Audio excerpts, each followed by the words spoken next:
Hi everyone, general organic కెమిస్ట్రీలోని resonance ఎఫెక్ట్ని చూసేద్దాం. చాలా important topic.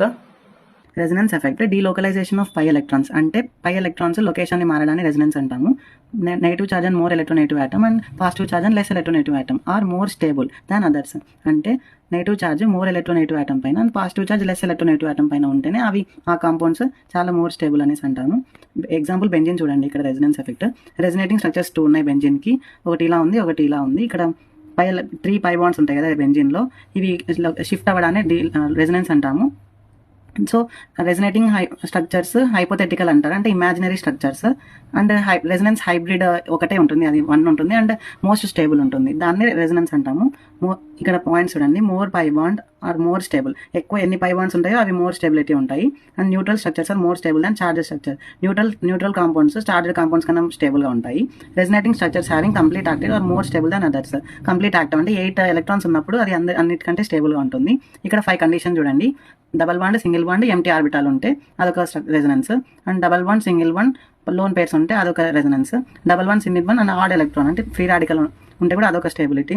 Double bond, single bond, double bond అదొక కండిషన్. ఇంకొకటి బ్యాక్ బాండింగ్ అనే కండిషన్ కూడా ఒకటి ఉంది. స్ట్రెస్ చేసి చెప్తున్న విషయం ఏంటంటే రెజొనేటింగ్ స్ట్రక్చర్స్ ఎన్ని ఉన్నా రెజొనెన్స్ హైబ్రిడ్ మాత్రం ఒకటే ఉంటుంది. అది రియల్, మోస్ట్ స్టేబుల్. ఇవన్నీ అన్స్టేబుల్, అవి ఇమాజినరీగా ఉంటాయి. Resonance permanent effect. Types of resonance plus R group, minus R group. Plus R group అంటే electron donating group and minus R అంటే ఎలక్ట్రాన్ విత్డ్రాయింగ్ గ్రూప్. ఎం అంటే మీజోమెరిక్ ఎఫెక్ట్, రెజొనెన్స్ సేమ్ ఉంటుంది. Plus R అంటే lone pair containing group. అంటే ఇవి compound లో electron డెన్సిటీని పెంచుతాయి. అంటే ఎలక్ట్రాన్ డొనేట్ చేస్తాయి కదా, ఎలక్ట్రాన్ డొనేట్ చేసినప్పుడు వీటికాడ ఎక్కువ ఎలక్ట్రాన్స్ ఉండాలి, అంటే లోన్ పేర్స్ ఉండాలి. సో అలా గుర్తుపెట్టుకోండి. మైనస్ ఆర్ అంటే విత్డ్రాయింగ్ గ్రూప్. అంటే వీటి దగ్గర పై బాండ్స్ ఉంటాయి అండ్ ఇవి ఎలక్ట్రోనెగటివ్ ఆటమ్స్ ఉంటాయి ఎక్కువ. సో ఇక్కడ కాంపౌండ్స్ ఎగ్జాంపుల్స్ గుర్తుపెట్టుకోండి. ఇక్కడ OHN, NH2, హాలోజన్స్, OCH3. ఇక్కడ మైనస్ ఆర్లో NO2, cyanide, carboxylic acid acyl group. SR group, minus R group. ఇది ఎలక్ట్రాన్ డెన్సిటీని పెంచుతుంది ఒక కాంపౌండ్లో, ఇది ఎలక్ట్రాన్ డెన్సిటీని తగ్గిస్తుంది. రెండు యాక్ట్ అయ్యేది పారా ఆర్థో పొజిషన్స్ పైననే. రెండు మెటా పొజిషన్కి ఎటువంటి సంబంధం ఉండవు. ఇక్కడ నోట్ చూడండి. Stability of carbocation, free radical. రెండు కేసు ఏమే కదా, రెండు ఎలక్ట్రాన్ డెఫిషియెంట్ ఉంటాయి. ఎలక్ట్రాన్స్ తక్కువ ఉన్నప్పుడు ఎవరైనా ఎలక్ట్రాన్ డొనేట్ చేయాలి అంటే డొనేటింగ్ గ్రూప్స్కి ఫేవరబుల్గా ఉంటాయి, అంటే ప్లస్ ఆర్ గ్రూప్కి ఫేవరబుల్గా ఉంటాయి.